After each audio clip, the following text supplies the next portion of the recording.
Welcome all to today's lecture. Myself Assistant Professor Tukur Gupta from Ajay Kumar Garg Engineering College, Ghaziabad. The subject that I am covering in my lecture series is Embedded System. Code is KOE 062. This is open elective, and the topic that I am covering today is RTOS based embedded system design, that is task, process and threads.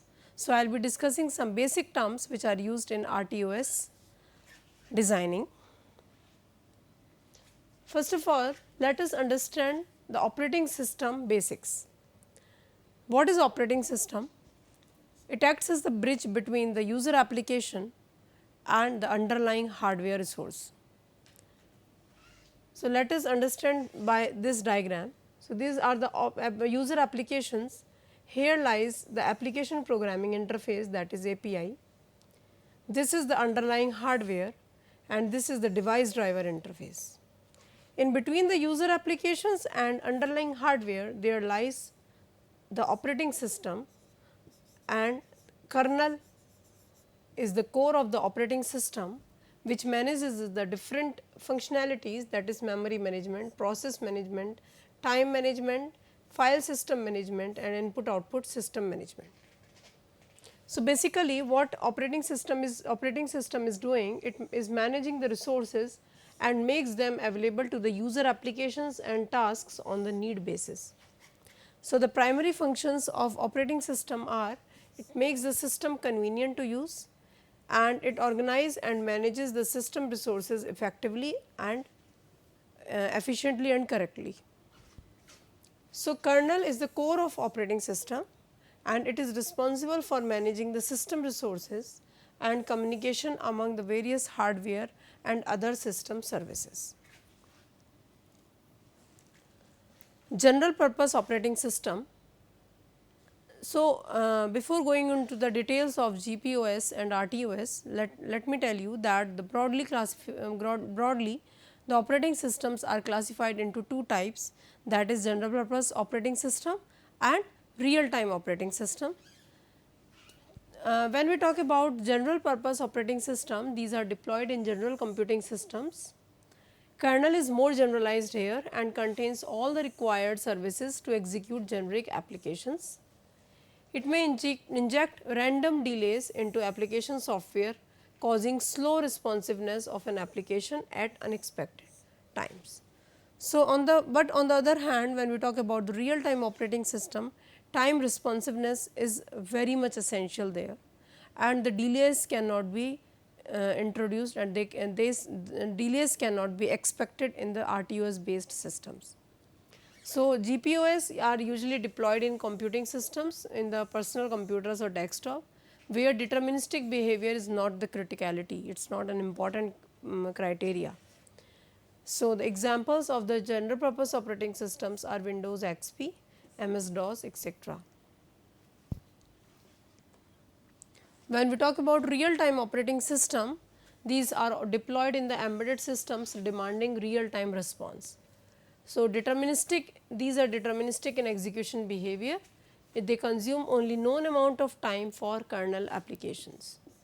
So, the timing criticality is very much essential in the case of RTOS based systems.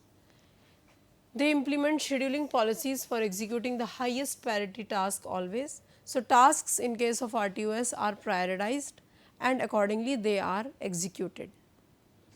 They implement policies and rules for time critical allocation of systems resources. Examples are Windows CE, QNX, VxWorks, etc. So, now we will discuss what are the various functions which a kernel in operating system handles.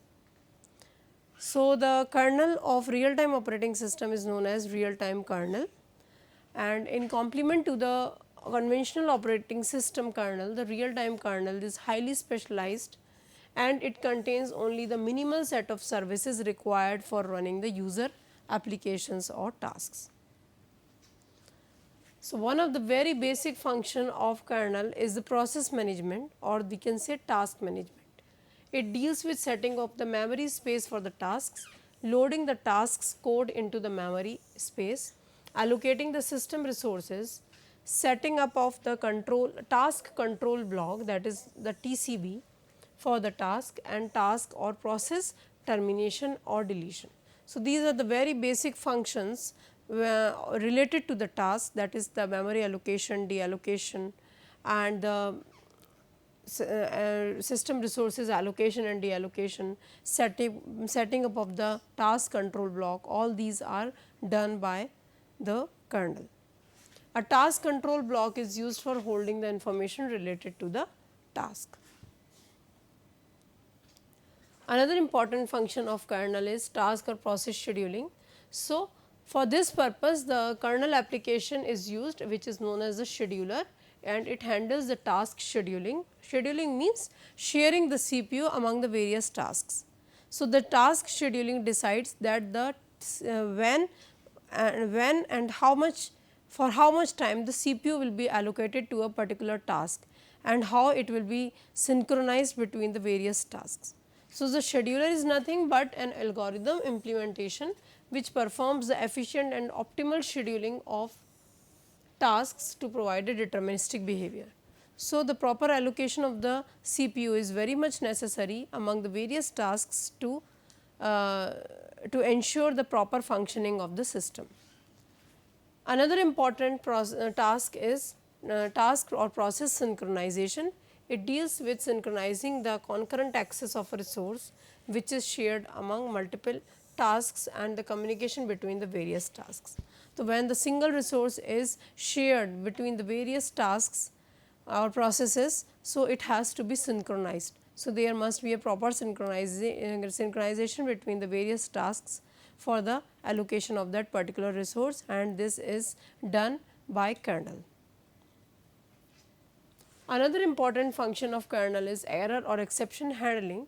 There can be the various types of exceptions occurring in the system, like there can be insufficient memory, there can be timeouts, deadlocks means the same resource is being modified or is being targeted by the various different tasks, and so that can lead to the condition of the deadlock. Deadline missings, bus error, divide by 0, so unknown instruction execution, etc. These are the examples of errors or exceptions. So, kernel deals with registering and handling the errors occurred or exceptions raised during the execution of the tasks.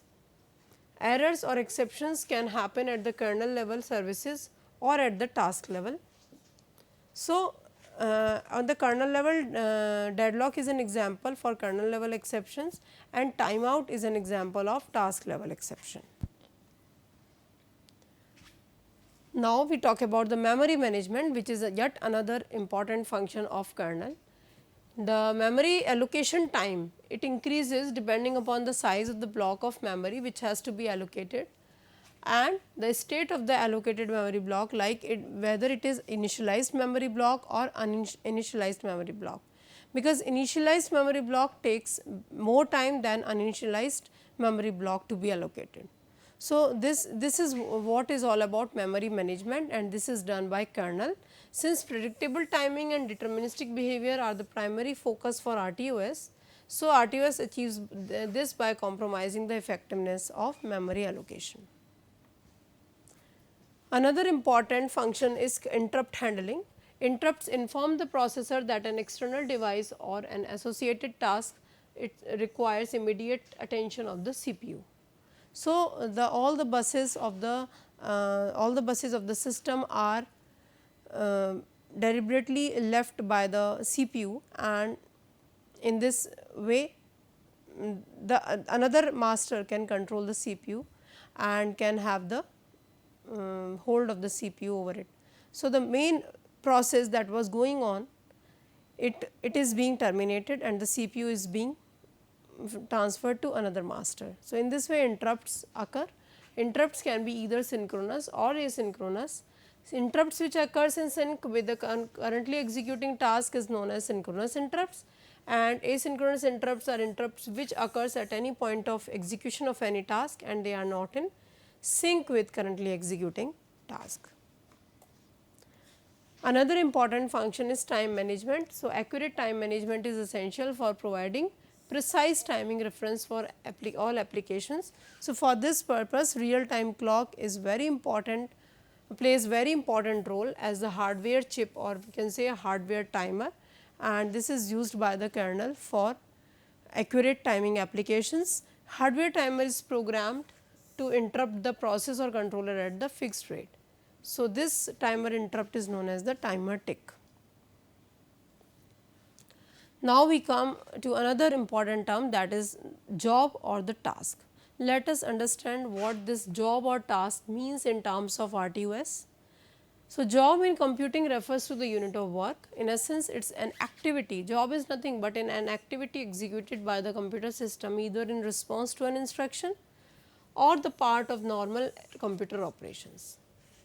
For example, if you want to use a touch screen, if you want to use some icon, if you want to touch some icon on the touch screen of our mobile phone.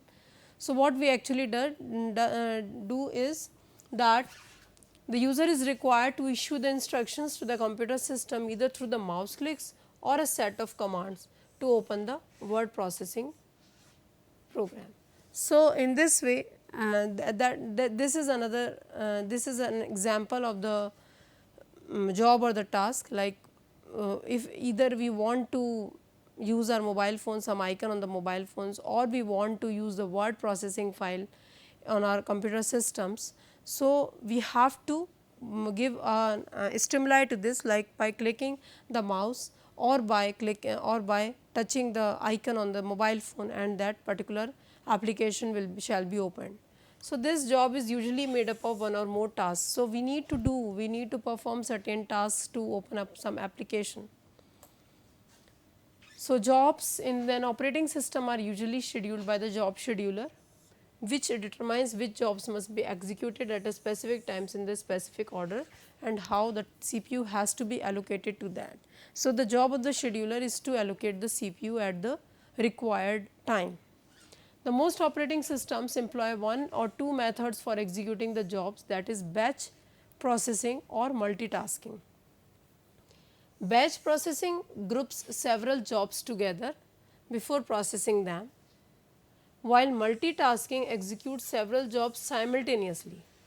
So, there is a minute difference between the two terms. So, we have to understand this, that batch processing groups several jobs together and multitasking operates the various tasks simultaneously. So, multitasking does not group them together. A task is a unit of execution within a job, which means one or more tasks will make up a job. So, this we have to note, that the two or more tasks make up a complete job. It is important to note that different operating systems define tasks in different ways. So, how? So, in some applications, some operating systems, tasks and processes are used interchangeably. However, tasks usually refer to the actions or functions that are controlled by the operating system. In example, given earlier of the job, a user wants to open the word processing program. Every single step involved in opening the word processor is a task. So, opening the word processing file is a job, and the sub tasks of that job is can be there, like every single step involved in opening the Word document is a task. So, the task managers are typically used in operating system to manage the execution of tasks. So, the multiple tasks make up a job. So, job is opening the Word file, opening file, and the various steps involved in opening that file, these constitute the tasks. Now, let us understand what is process. A process refers to an executing the program in computer memory. A program can be a piece of code or a software application. To execute a process in computer system, resource such as memory, CPU time and input output devices are needed. Therefore, it is the responsibility of the operating system to allocate these resources. Which resources? Memory, CPU and input output devices to different processes in a timely and orderly manner. So, there might be the various multiple processes going on in the system. So, it is the function of the operating system to allocate the various resources needed by different tasks, different processes. In most operating systems, the execution of a process is in 5 different stages. So, what can be the stages? Start, ready, running, waiting and termination. So, here this diagram shows that how the CPU is responsible for allocating these resources like memory, CPU time, input output devices, processor for the particular process to get executed. So, now we will discuss the various stages that a process goes through during its life cycle. The cycle through which a process changes its state from newly created to the execution completed, it is known as the process life cycle. So, all the 5 stages that I mentioned in the earlier slide, that is the start, ready, running, waiting and termination, these are the part of the life cycle of a process. So, the various stages which a process traverses through during a process life cycle indicates the current status of the process with respect to the time and also provides the information on what it is allowed to do next. So, let us see these stages one by one. First stage is the created state. It is a state at which the process is just created. The operating system recognizes the process in the created state, but no resources are allocated during this state. So, the process is just created. Ready state, in this state the resources are being allocated to the process. So, where a process is incepted into the memory and awaiting the processor time for execution, it is known as the ready state. At this stage the process is placed in the ready list. Now, next state is running state, the state wherein the source code instructions corresponding to the process is being executed is called the running state. So, here the code is being executed, the process is being executed.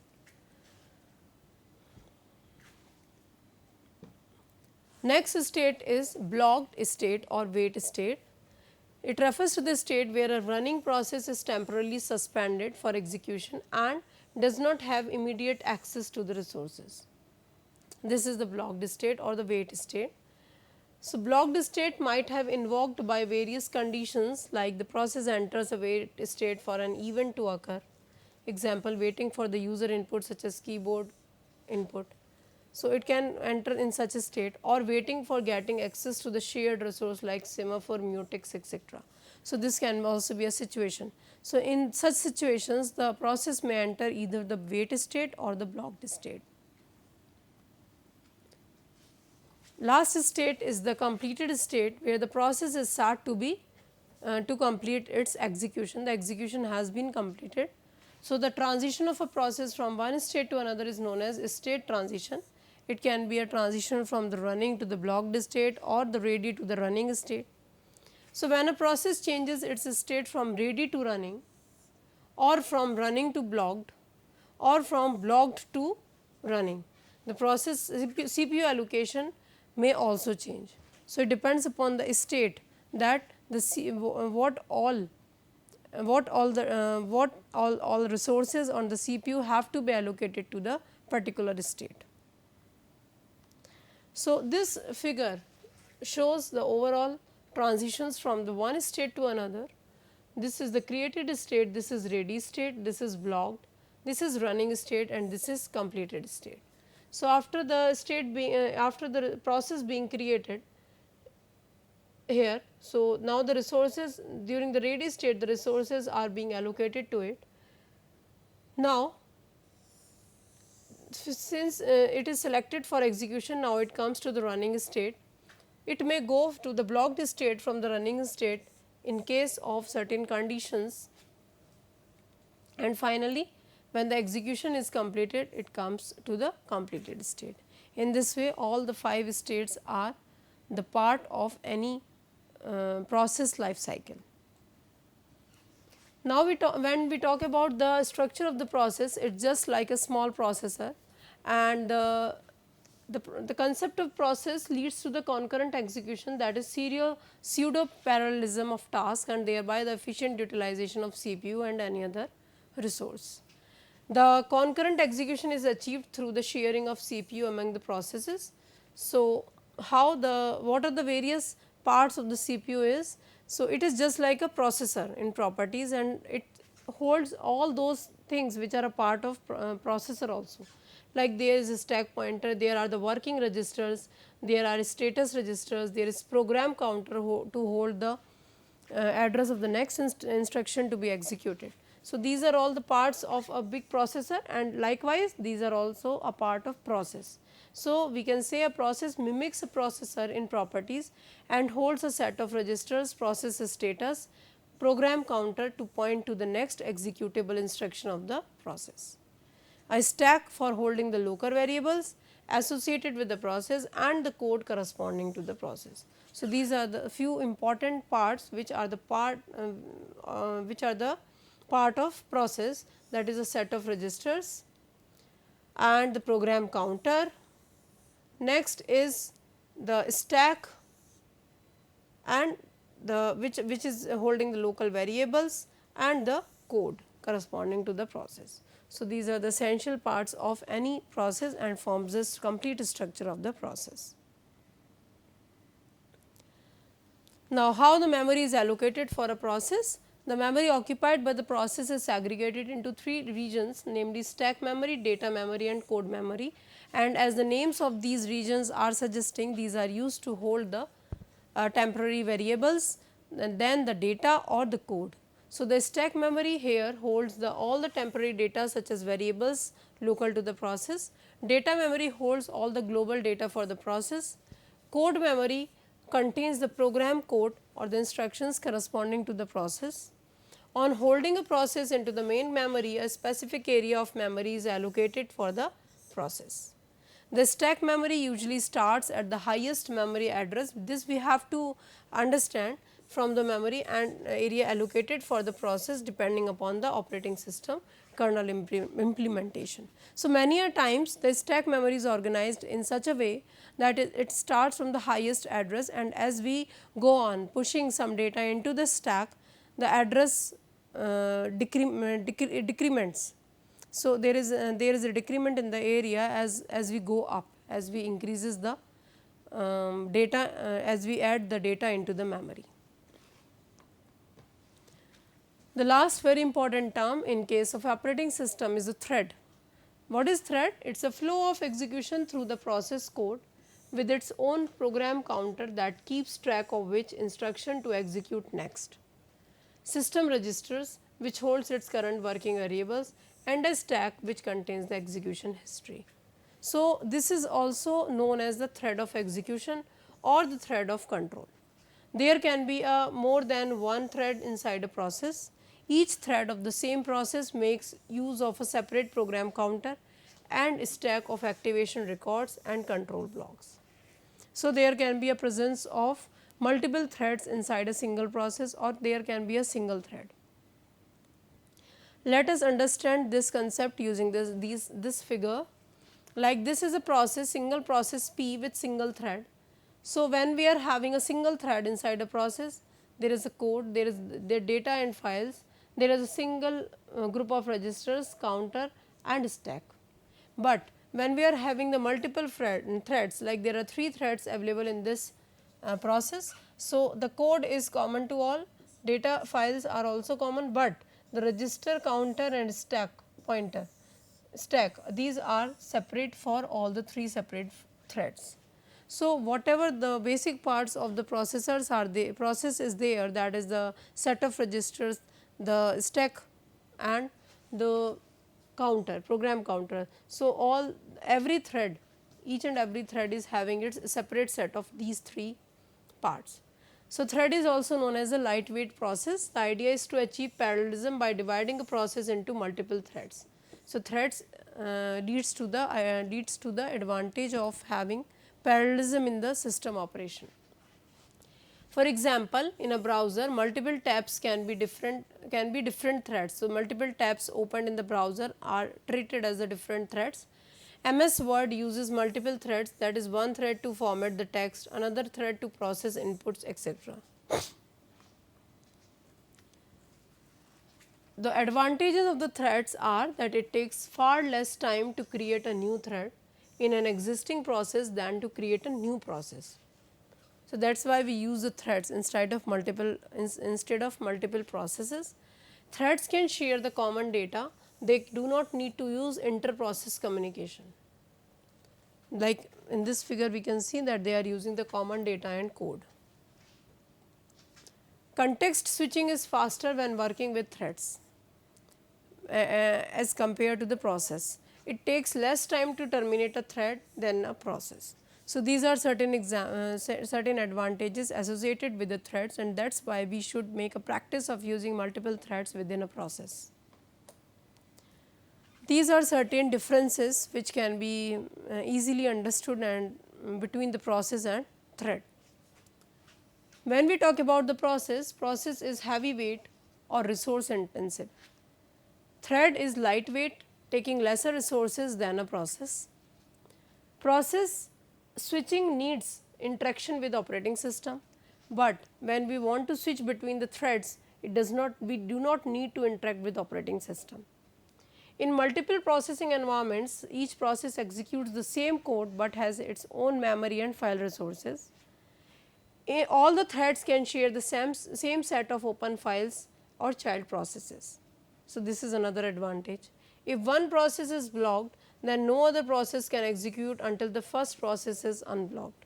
But there is no such relationship between the threads, and if one thread is blocked and waiting, another thread in the same task can run. So, this again saves the execution time. Multiple processes without using threads use more resources. Multiple threaded processes use fewer resources because the resources can be shared between the threads. In multiple processes, each process operates independently of the others. One thread can read, write or change another thread's data. So, this is another important parameter of the threads, and which is yet another advantage of using the threads in the execution of the data of the processes. So, in this way we were able to discuss the various basic terms used in the operating system like process, thread, task, what are these terms, and we were able to make the differences out of these. So, in further lectures it would be easy for us to understand the operating, that is the real time operating system characteristics. That is all for today. Thank you.